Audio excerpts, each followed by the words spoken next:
The night was a knife edge of winter, a moonless January sky stretching over Perth, or St. Johnstown as the English still called it.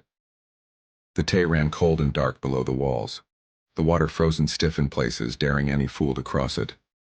And yet, on the far bank Robert the Bruce stood waist-deep in ice, chestnut hair plastered to his helmet, eyes like steel as he held a ladder overhead. The King of Scots, king in name and terror, was about to turn the impossible into legend. He had chosen 300 of his fiercest men, the Black Bruce, a tiny storm of muscle, nerves, and loyalty. Among them were Boyd, Douglas, Campbell, Randolph, and a handful of islanders bred for climbing cliffs and surviving cold no mortal should endure. They moved like ghosts across the snow, linen cloaks wrapped over their armor, silent as the frozen Tay itself. Not a whisper, not a crunch. Every heartbeat matched the rhythm of the plan. One ladder, one wall, one king at the front. Bruce knew the walls. He had walked them weeks before, memorized the sentry's steps, the weakest points, the northeast curtain near the river that no sane man would attempt.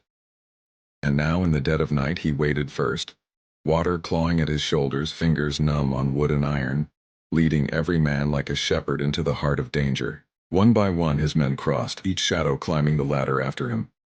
The sentries never saw them coming. It took 20 minutes. 20 minutes of utter silence while the fate of Scotland teetered on a rope. Then a bell tolled in St. John's Kirk, the tolling of doom.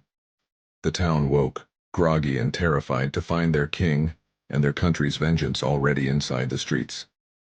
Torchlight flickered on stone walls as Scots and English clashed, steel on steel. Bruce moved through it all, commanding, cutting, laughing at death, and giving no quarter to those in the Red Cross.